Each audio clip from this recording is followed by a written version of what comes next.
Lifuka Island, the administrative center of Tonga's Ha'apai group, is home to a community of 3,000 people. Because of its location near the geologically active Tonga Trench, Lifuka experiences frequent earthquakes. On May 3, 2006, a magnitude 7.9 earthquake caused Lifuka's western coastline to subside by 23 centimeters. Since this event, the island has witnessed significant erosion impacting on houses and key infrastructure located along 3 kilometers of its foreshore area. Before, they didn't know what is climate change. They liked what the government did for Democrat. The people didn't understand what is Democrat. And same thing is the climate change. The people didn't understand what is climate change. Like then the tsunami. They didn't understand what is tsunami. When the tsunami warning, they ran to the sea and watched what isn't happening. Because of this coastal subsidence, Lifuka was chosen to become part of a unique project designed to help other vulnerable Pacific Island communities adapt to rising sea levels. It's very unique in that there has been this subsidence, rapid subsidence, which has resulted in the equivalent of rapid sea level rise on that particular island. So we were interested in what the dynamics of shoreline erosion and coastal vulnerability were in association with that rapid sea level rise. And that might be a way for us to get a better understanding of what the future might be in terms of processes under current regimes of sea level rise across the region. You know that Lifuka Island is very smooth, there's no mountain, they don't know where to go. That's the main problem in Lifuka. We were on the beach, we were waiting for breakfast, and felt the shade completely wiped out. On 29 September 2009, a magnitude 8.1 earthquake struck the Samoan Islands, generating a tsunami that killed almost 200 people and left more than 3,000 homeless. This same tsunami also struck the Tongan island of Niua Toputapu, causing 9 deaths and destroying 60% of buildings in a community of just 1,000 people. Many families were left homeless and a total of 73 new houses were built further inland as part of the government's reconstruction efforts.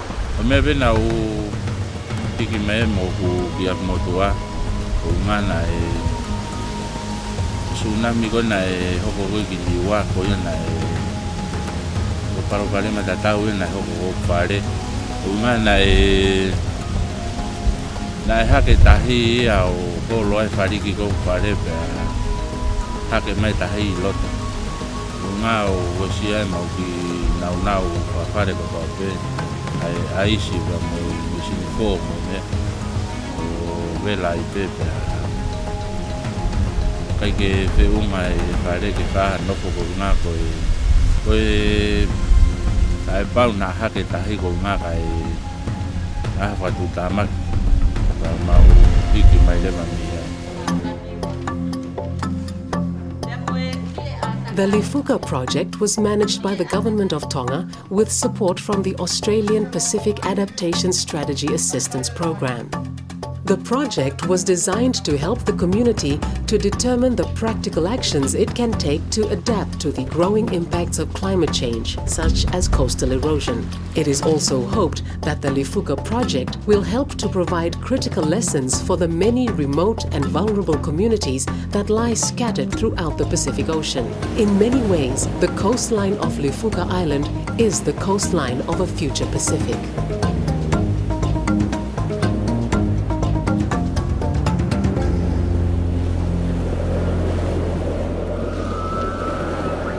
Whales have always held a special significance for the voyaging peoples of Polynesia.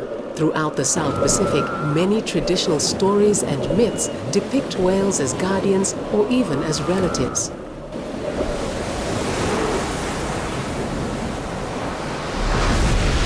Every winter, from July to October, these humpback whales make the long journey from their feeding grounds in the Antarctic to mate and nurse their young in the warm waters of the coast of Lifuka. Today, after nearly being hunted to extinction, Lifuka is one of the few places in the world where people can swim freely with these majestic creatures.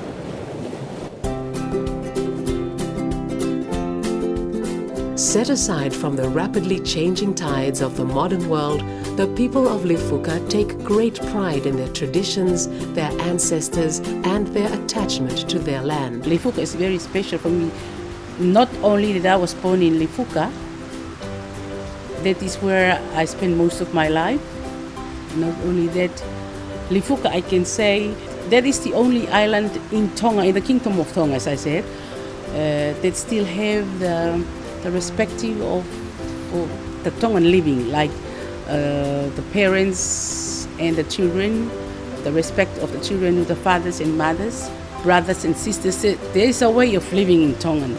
I know it's only in Lifuka and in Hapai, I think I can say, that they still have that way of Tongan living in life.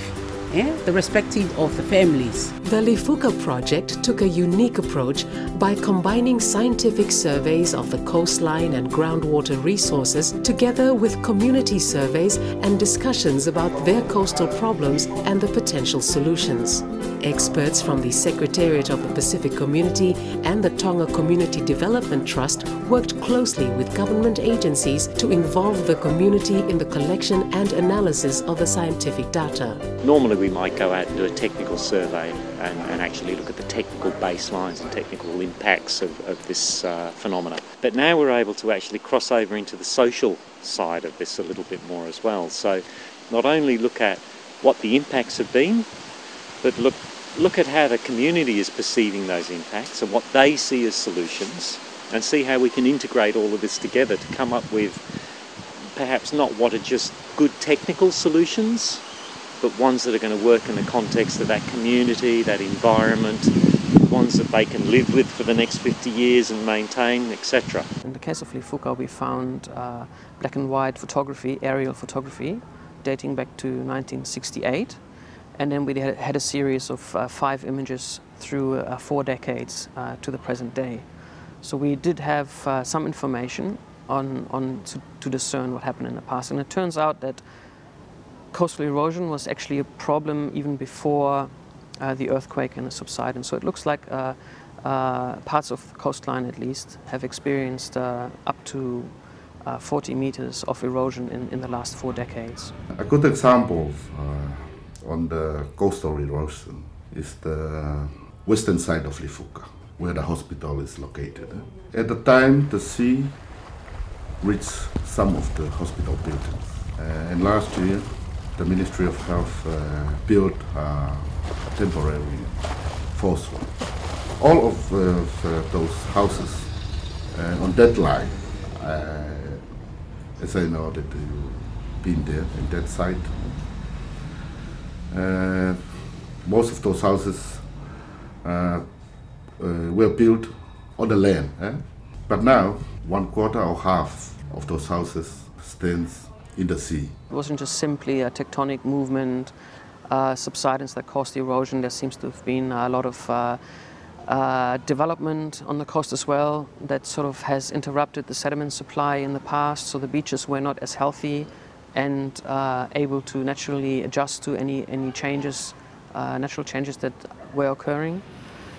So you have additional impacts of people sand mining, so taking sand from the beaches for construction purposes or other purposes. I mean, at the moment there's probably 30% of the population that lives within 120 meters of the shoreline have experienced flooding, and a large proportion of those households are experiencing erosion on an annual basis, flooding on an annual basis. And I think with climate change or further subsidence, there are going to be more people that will need assistance. Further economic analysis was provided to help determine 3 main options for adapting to future sea level rise and storm surge in the western coastal zone of Lifuka.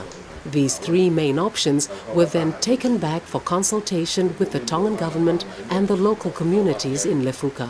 The option 1 is the sand replenishment. So one of the problems with the option, as I know, it will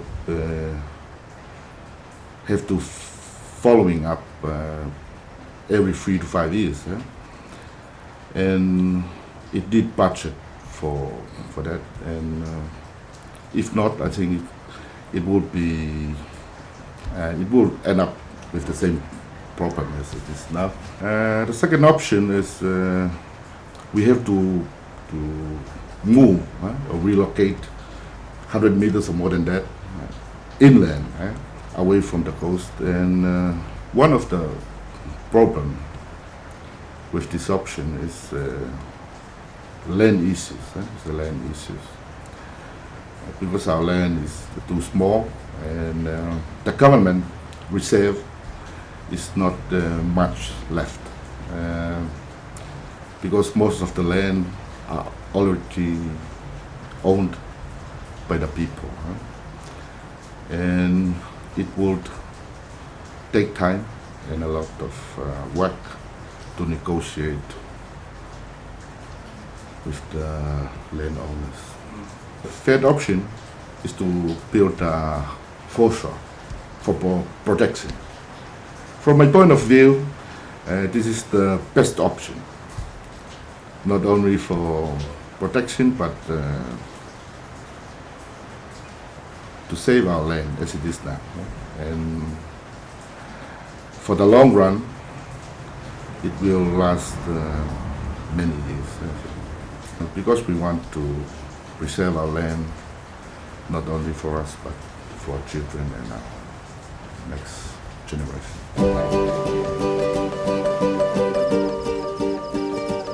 Before the project began, the community was strongly in favor of building a seawall to protect their foreshore area.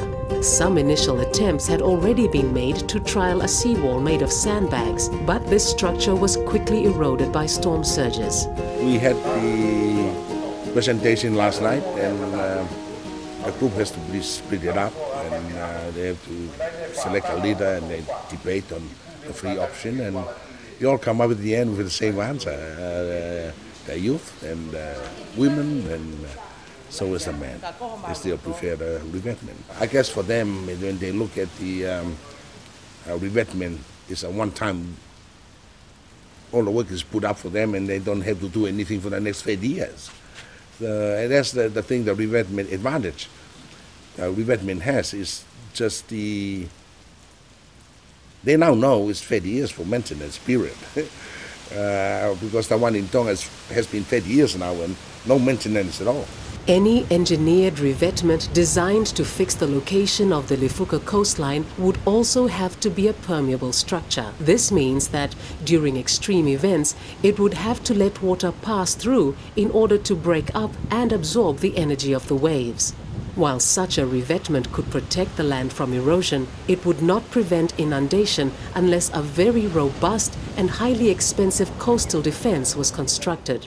The revetment that we sized as part of this project was for a 100-year return interval storm. So something that has the chance, a 1% chance of occurring in any 1 year. So it's actually ended up being quite a large revetment. So we're talking about 8 meters wide and 4 meters high, and constructing something like that in Lifuka would cost a lot of money. So we're looking at more than 5,000 paanga per meter.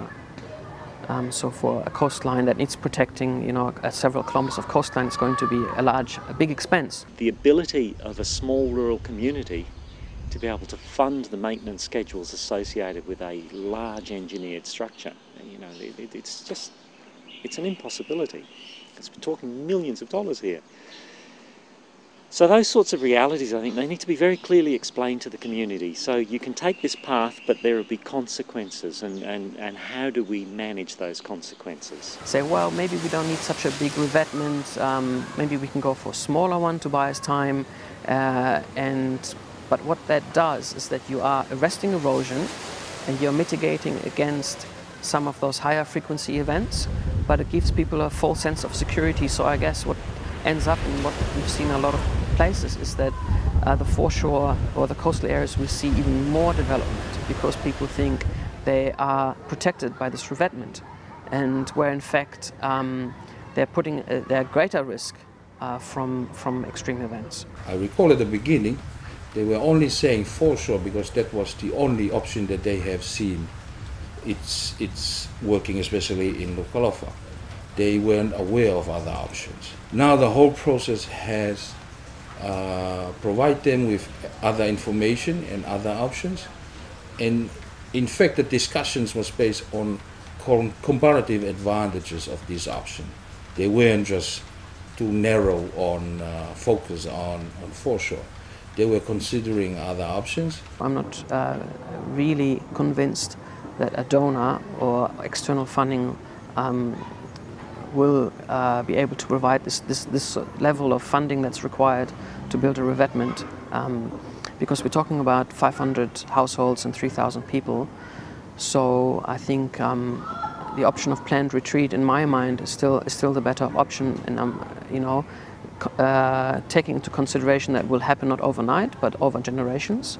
And as people build new houses, they should think very carefully about siting it in areas that are outside of the hazardous area zones. Here in Hawaii, that's one of the issues that facing retreat is the unavailability of land. I'm not saying that it's not impossible. There may be land out there, but the government or whoever need to buy it out and then subdivide it and then do the relocation. And then the next question is who's paying for the houses? You're not going to have the same houses you have before, but it may be good to some people.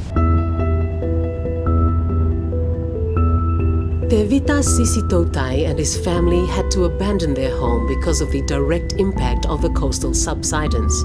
They were allocated land 100 meters inland, where he built a new home with materials they could afford.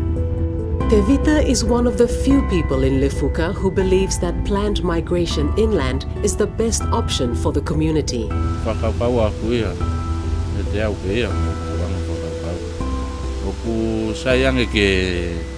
Ke hiki mai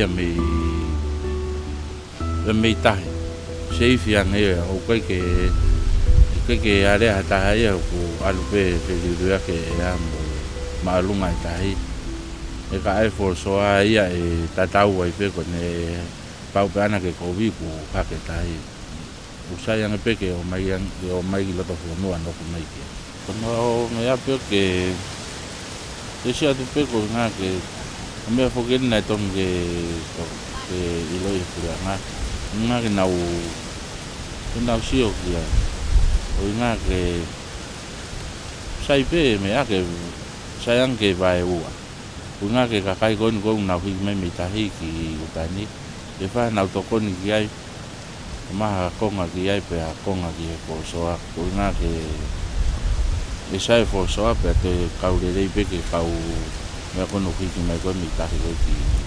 Rather than trying to engineer a safe solution in their present location, it's cheaper, it's better, it's ultimately so much better for the well-being of the community and the long-term safety of the community if we can find other areas that are out of harm's way and you have a staged, sensitive, voluntary relocation process. Some of these things, they worry about the length of time that it's going to take for negotiations on settlement with regard to moving inland. It's going to take ages.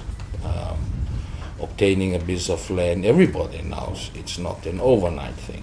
For them, for sure, is not only the option, but because it can be done quickly. They still entertain in their mind the planned migration. But at the same time, they want to stop the retreat of the coastline. So they want to hold the coastline and then do a planned migration. It may come up as a combination. The information really has to come from government to provide them with the right information on how to construct their houses and also incentives on relocating them to other locations. So I suppose if the Tongan government were to use resources to improve infrastructure away from the coast and at higher elevated positions, then this might be incentive for people to build in those areas. My view is to be patient. I think time is a fact, because we all know that the donor-driven projects are confined to time. And working in communities, as we all understand, is more complicated. They are not standstill stones where we can just come in and work accordingly to our time and our cost. But we have to be patient and more open-minded, especially when it comes to things that they are attached to. Very difficult for the islands. I mean, that's their farm out there, right? And like I said, until it happens to them, then they'll be more careful, and they will start to think twice about moving to the coastline, right? So here in Hapa, it's difficult because nothing has. The last tsunami is only end up on just a lift of the waves at the wharf, not very much of no damages.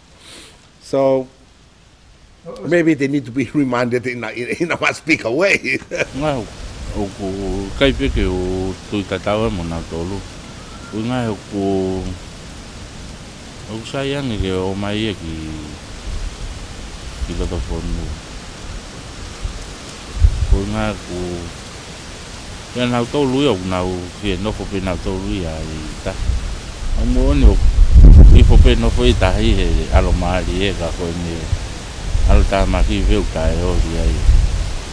Ya ko vi veia ko nga e te wesi ala ya to fare o kitaya he. Nga he a fuma eta hi papa. In rural locations like Lifuka, with limited available land, Pacific Island governments must develop viable and practical solutions that will enable communities to adapt effectively to the changing coastline of a future Pacific. It is clear that no form of seawall can be built to stop the rising tide. Eventually, over time, all communities like Lifuka will be forced to move inland away from their most hazardous coastal zones. We will simply stop investing our money in those coastal areas because it will eventually just not make sense for us. You know, if you know an area floods all the time, you're not going to build your house there. Why would you invest your money in building a house in an area that floods all the time? So you're going to see a gradual movement, irrespective of whether we decide it's a smart strategy now or not. Whatever the outcome, the Lifuka project has clearly shown that any solutions must ultimately start and end with the local communities that are most vulnerable to the increasing impacts of rising sea levels. Some of the people, especially older ages, who were born here and grew up here, and I think they have knowledge and experience in changing that happen in their lifetime, including nature. And I think that it will be useful and helpful for the scientific analysis. Scientists tend to, look at the ground and measure things and not really talk to the people. And you just have to find the guy that's been living on the beach for, the last few decades, and he'll tell you, exactly what you're probably looking at. And so this local knowledge is often not very well incorporated into studies such as this. So I think in the future we can really learn from this and incorporate the social element with the scientific element. For Tevita and his family, the impact of climate change is no longer a question that can be answered at some point in the future. The question of adaptation is now very much a part of their daily struggle to build a better life for today.